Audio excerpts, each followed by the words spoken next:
School పిల్లలపై ఒత్తిడిని తగ్గించేందుకు యాక్టివ్ ఏపీ పేరుతో ప్రత్యేక కార్యక్రమం చేపడతామన్నారు మంత్రి లోకేష్.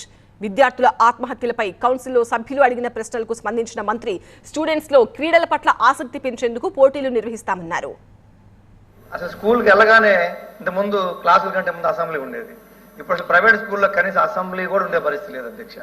కనీసం పిల్లలు లోపలికి వెళ్తే తాళాలు వేయటం మళ్ళీ బయటకు వస్తే ఏ అర్ధరాత్రికి వచ్చే పరిస్థితి ఉంది. కాబట్టి స్ట్రెస్ రిలీఫ్ అవ్వాలంటే ఇవన్నీ యాక్టివిటీస్ పిల్లలకు ఉంటేనే ఆ స్ట్రెస్ రిలీజ్ అవుతుంది. కానీ ప్రైవేట్ స్కూల్లో మీరు ఈ యాక్టివిటీస్ అన్ని గవర్నమెంట్ స్కూల్లో ఏం యాక్టివిటీస్ ఉన్నాయో అవన్నీ ప్రైవేట్ పాఠశాలలో కూడా ఇంప్లిమెంట్ చేయగలిగితే చాలా వరకు పిల్లలకి స్ట్రెస్ రిలీజ్ అయిందంటే ఆ ఆలోచన పోకుండా ఉంటారు అనేది మా ఎడ్యుకేషన్ నా ప్యాషన్.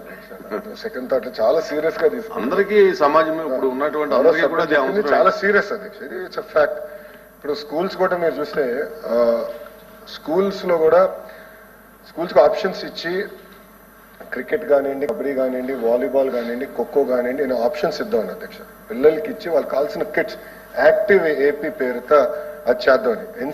బట్ యాక్టివ్ ఏపీ పేరుతో పిల్లలు కంపల్సరీ ఫిజికల్ యాక్టివిటీ ఏర్పాటు చేయాలి. అంతేకాకుండా అధ్యక్ష నేను అనుకున్నది కాంపిటీషన్స్ క్రియేట్ చేయాలి అధ్యక్ష. School versus school, district versus district, constituency versus constituency పెడితే పోటీ తత్వం వస్తుంది అధ్యక్ష. అమెరికాలో కలీజియేట్ స్పోర్ట్స్ అనేది చాలా పెద్ద సబ్జెక్ట్ అధ్యక్ష. పూర్వం మన గవర్నమెంట్ లో కూడా మన దగ్గర కూడా ఉండి స్కూల్స్ మధ్య జిల్లాల మధ్య పోటీలు ఉండి we will start that అధ్యక్ష. అది ఆగిపోయింది. అది అధ్యక్ష మీరు చూస్తే ఇదేదో ఒక్క సంవత్సరం చేసి ఇష్యూ అధ్యక్ష. మీరు మొదలు చేయాలి. మీకు ప్యాషన్ అన్నారు, మీకు ఇంట్రెస్ట్ ఉంది, మీరు మొదలు పెట్టండి.